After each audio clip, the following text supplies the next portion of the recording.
Welcome to the Bloated Chef. My name is Chef Jerome, an actual living, breathing, bloated chef.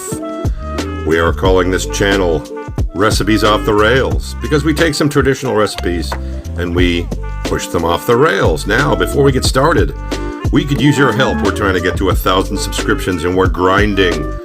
So if you'll go to YouTube, click the like button, smash down that subscribe button, very, very important. Leave a comment, leave a hashtag. By all means, we thank you.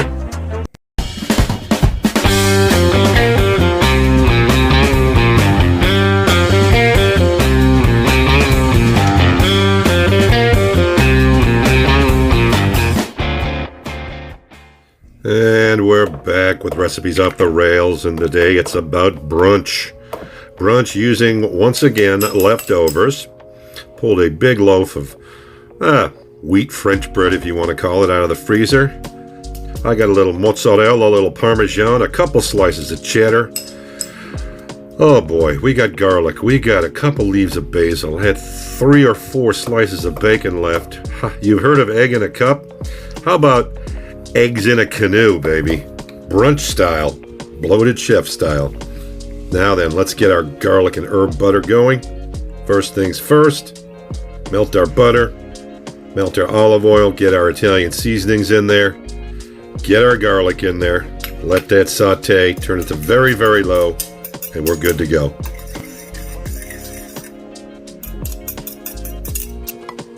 Next step, we dice our bacon into moderately bite-sized pieces, not too big, but also not too small. Add that to a pan with just a wee bit of butter. Kerrygold, of course.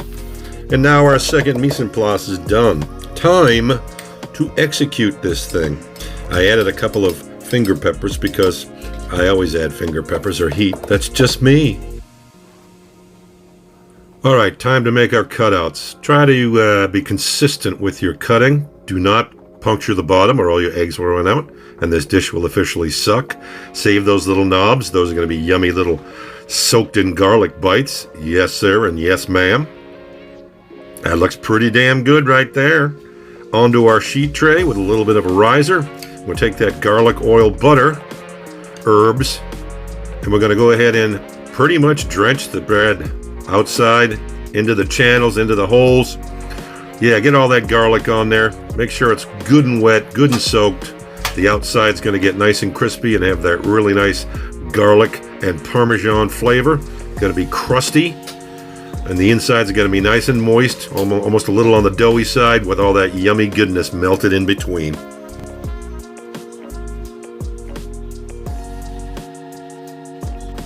Alright, finishing touches on the bread.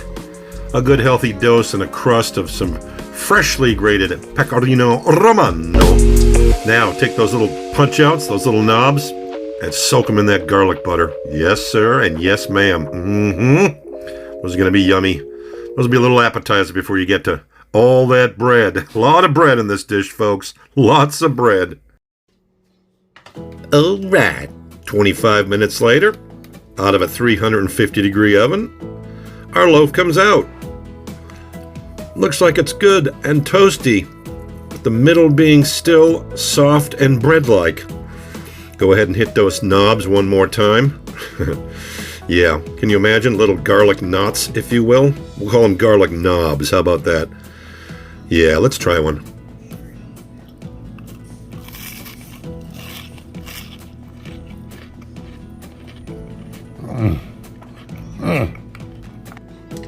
All right, let us start to build. As we build, as in building, the most important thing is a strong foundation. It's any relationship, really, when you think about it. So we put some cheddar cheese in the bottom. We crack an egg in there. Again, crack your eggs on a flat surface. You will not puncture them. The yolks will come out purty and whole, right? Very good. Now we will liberally season with fresh cracked, I hate that word, fresh cracked pepper on the top with some shredded mozzarella mixed up with the remaining pecorino romano. There goes our crispy caramelized bacon. Yes, ma'am, and yes, sir. There goes our banana peppers for a little tang right on top. Looking good. Here comes very finely minced finger peppers for a little bit of heat.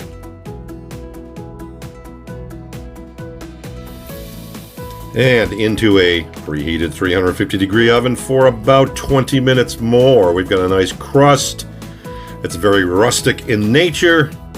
There goes a wee bit more of the pecorino romano. Here goes our herbaceousness with our fresh basil, which I've cut with a little bit of chopped arugula. And I got a little bit of mule kick sauce. Pretty good looking hot sauce. Ladies and germs, we're there. Listen to that cut. Yeah. That sounds about right. Take a little look-see. Let's get a little taste. Looks good. There was a roll of the eyes. I think he likes it. Oh, look at that, like an over-easy or a soft-boiled egg in the middle, which is basically perfect. If you can get that thing running, it's even better. I'm thinking he likes it. Yeah, he likes it.